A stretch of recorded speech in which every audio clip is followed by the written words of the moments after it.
Assalamualaikum warahmatullahi wabarakatuh. Waalaikumsalam warahmatullahi wabarakatuh. Alhamdulillah, syukurillah. Puji syukur kepada Allah Subhanahu wa taala atas segala nikmat yang telah diberikan. Nikmat iman, nikmat Islam, nikmat sehat, sehingga pagi ini kita bisa melaksanakan kewajiban kita sebagai muslim menunaikan ibadah salat subuh berjamaah. Selawat dan salam kita curahkan pada baginda Rasul Nabi besar Nabi Muhammad Sallallahu alaihi wasallam. Melanjutkan untuk pembacaan Quran surat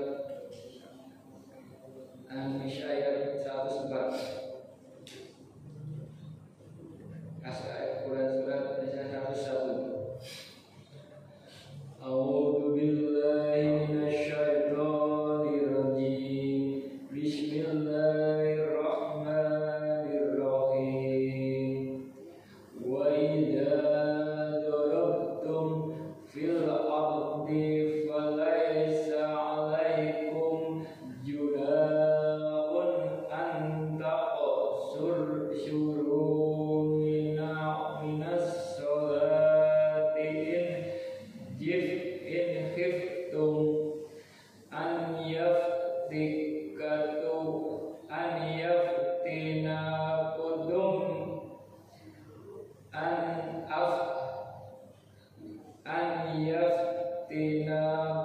alladzi kafaru innal kafirina kanu lakum aduwwan mubin. Artinya, dan apabila kamu bepergian di muka bumi, maka tidaklah mengapa kamu mengqashar salatmu. Jika kamu takut diserang orang-orang kafir, sesungguhnya orang-orang kafir itu musuh yang nyata bagimu. Maha benar Allah dengan segala firman-Nya. Allah Subhanahu wa taala berfirman, wa idza darabatum fil ard, dan apabila kamu berpergian di muka bumi ini, yakni kalian melakukan perjalanan di sebuah negeri, firman-Nya, falaisa 'alaikum junahun an taqsuru minas sholat, maka tidaklah mengapa kamu mengqashar salatmu, yaitu kalian diberi keringanan, yaitu dari segi jumlah dari 4 menjadi 2, sebagaimana yang dipahami oleh jumhur ulama dari ayat ini. Mereka mengambil dalil boleh mengqashar salat di perjalanan, walaupun terdapat perbedaan pendapat di kalangan mereka. Sebagian berpendapat perjalanan harus dalam rangka taat seperti jihad, haji, umroh, menuntut ilmu ataupun berziarah. Sebagaimana diriwayatkan dari Ibnu Umar, Atta dan Yahya dari Malik dalam satu riwayatnya sesuai zahir firman-Nya, in hiftum an yaftinakumul ladzi kafaru, jika kamu takut diserang orang-orang kafir. Ada pula yang berpendapat tidak disyaratkan perjalanan dalam rangka taqarrub, akan tetapi perjalanan harus dalam perkara yang mubah, karena firman-Nya, wamanil turfi muhmasatin ghayra matajanifin li'issa, barang siapa terpaksa karena kelaparan tanpa sengaja berbuat dosa, sebagaimana dibolehkan memakan bangkai dalam keadaan darurat dengan syarat bukan maksiat dalam safarnya. Ini adalah pendapat Asy-Syaikh Syafi'i Ahmad dan imam-imam yang lainnya. Ada pula yang berpendapat cukuplah apa saja yang dinamakan perjalanan, baik itu mubah maupun haram, sekaligus saja dia keluar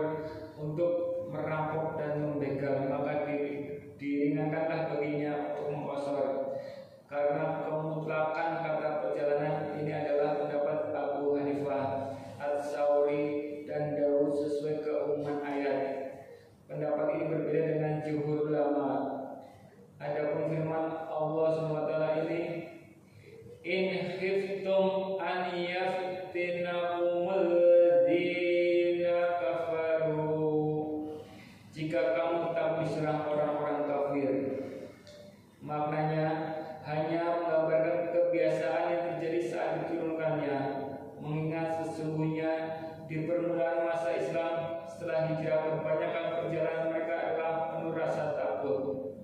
Bahkan mereka tidak keluar kecuali menuju perang umum atau dalam suatu pasukan khusus. Seluruh waktu saat itu adalah gambaran peperangan terhadap Islam dan para penganutnya. Menurut kaidah, apabila madhub bahasa Nash terkait kebiasaan atau peristiwa, maka tidak berlaku mafhumnya, istibat atau analisis. Seperti firman Allah SWT, wala tu'rihu fayatikum alal bihul in aradna tahassuna. Dan janganlah kamu paksa budak-budak wanitamu untuk melakukan pelacuran, sedang mereka sendiri menginginkan kesucian. Serta warabba ibukumul ladzi umulqi fi hajurikum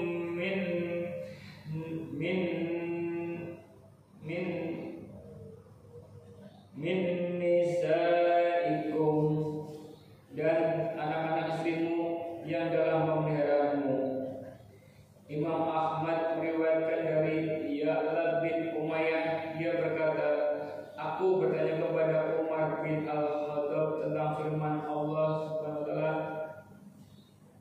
laisa 'alaikum junahun an taqsuru minas sholati in khiftum an yaftinakumul ladzina kafaru. Maka tidaklah mengapa kamu mengkosor salatmu jika kamu takut diserang orang-orang kafir. Padahal manusia sekarang sudah aman. Maka Umar berkata padaku, aku juga merasa heran sebagaimana yang kau herankan. Lalu aku bertanya kepada Rasulullah tentang hal itu. Beliau bersabda, sadaqatun tasaddaqallahu biha 'alaikum faqbalu sadaqata.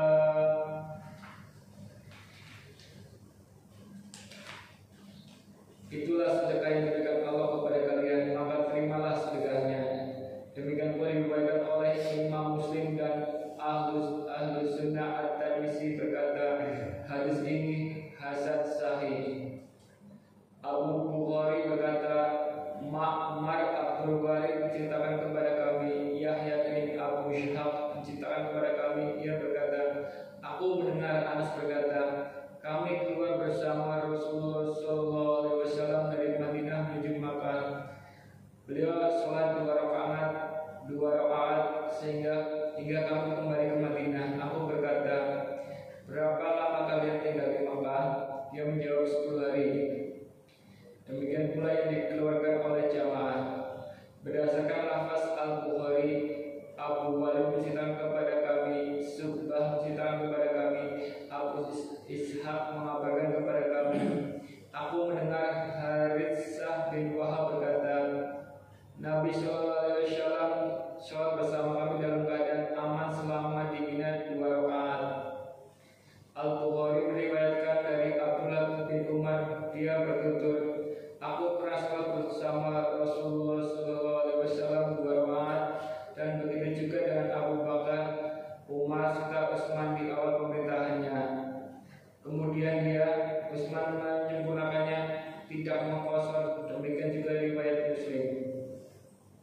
Al-Bukhari meriwayatkan juga dari Al-Amashi, Ibrahim bercerita kepada kami, aku mendengar Abdurrahman bin Yazid bertutur, Utsman bin Affan sholat bersama kami di Mina 4 rakaat.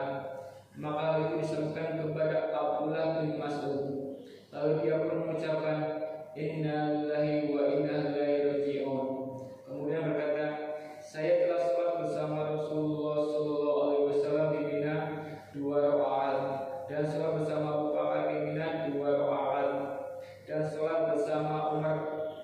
Inina juga 2 rakaat.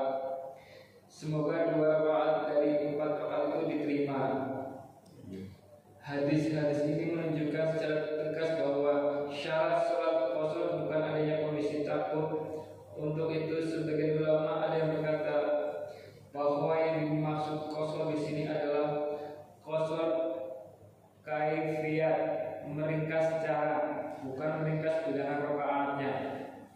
Karena bilangan sholat itu aslinya 2 rakaat. Inilah pendapat Mujahid, Ad-Dhahab dan Asy-Syubi. Sebagaimana akan datang penjelasannya. Mereka berpegang pula dengan hadis yang diriwayatkan Imam Malik dari Aisyah bahwa dia berkata, sholat diwajibkan 2 rakaat di dalam safar dan mukim. Lalu hal itu ditetapkan untuk sholat di waktu safar dan ditambahkan pada sholat waktu mukim. Hadis ini diriwayatkan oleh Al-Bukhari dan Muslim dari Yahya bin Yahya serta Abu Daud dari Al-Qanabi dan An-Nasyai dari Qutaibah, juga oleh Imam Malik dengan lafaz tersebut. Mereka para ulama berkata, apabila asal sholat dalam safar itu 2 rakaat, maka bagaimana mungkin maksud qasar di sini adalah qasar dalam bilangan rakaatannya? Karena sesuatu yang merupakan bentuk hukum asal maka tidak mungkin dikatakan terhadapnya seperti ini. Falaisa 'alaikum junahun an taqsuru minas shalah, maka tidaklah mengapa kamu qasar salatmu. Hal yang lebih jelas lagi penunjukannya dari ayat ini adalah hadis yang diriwayatkan oleh Imam Ahmad dari Umar. Dia berkata, sholat safar 2 rakaat, sholat duha 2 rakaat, sholat Idul Fitri 2 rakaat, dan sholat Jumat 2 rakaat adalah sempurna tanpa qasar menurut lisan Rasulullah SAW. Hal yang sama diriwayatkan pula oleh An-Nasyai, Ibnu Majah dan Ibnu Hibban dalam kitab Sahihnya menurut beberapa jalur periwayatannya dari Subaid al-Yamni. Sanad hadis ini sesuai dengan syarat Muslim menukilkan dalam Sahihnya, juga Imam Abu Daud, An-Nasyai dan Ibnu Majah dari Abdullah bin Abbas. Dia bertutur, Allah mewajibkan sholat atas lisan Nabi kalian Muhammad SAW di tempat 4 rakaat dan di dalam perjalanan 2 rakaat serta pada waktu takut 1 rakaat. Sebagaimana ditempatkan itu ada sholat sebelum dan sesudahnya, begitu pula dalam perjalanannya. Hadis riwayat Ibnu Majah ini adalah benar dari Ibnu Abbas.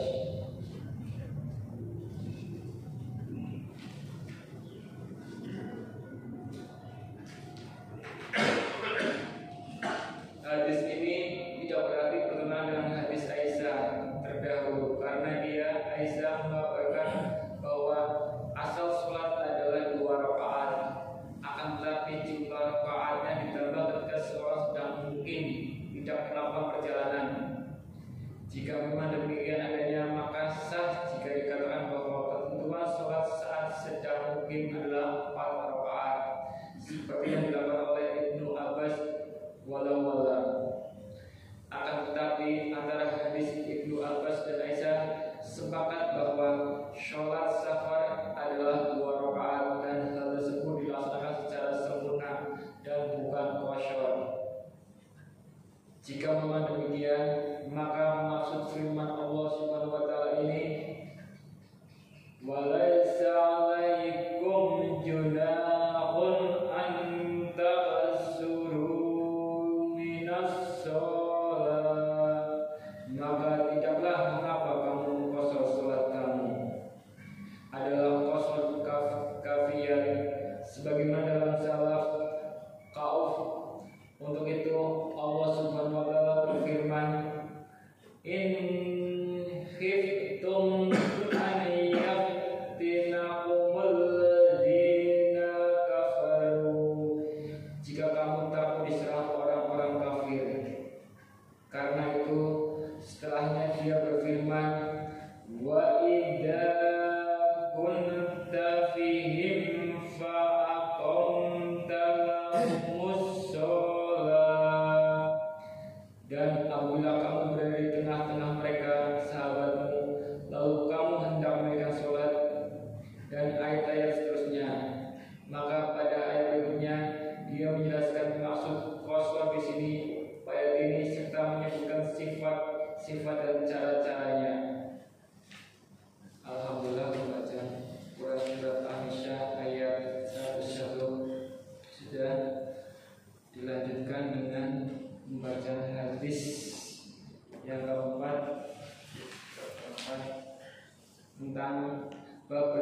lemah lembut terhadap anak yatim, anak perempuan, orang-orang lemah lainnya, orang-orang miskin, dan orang-orang cacat, serta berbuat baik kepada mereka, mengasihi mereka, bersikap rendah diri dan rendah hati terhadap mereka. Dari Abu Hurairah berkata, Rasulullah SAW bersabda, pemelihara anak yatim baik miliknya sendiri atau milik orang lain pemelihara anak yatim baik miliknya sendiri atau milik orang lain, saya dan dia seperti kedua jari di dalam surga. Perawi hadis ini Malik bin Anas misalkan dengan menggunakan jari telunjuk serta jari tengahnya. Hadis riwayat Muslim.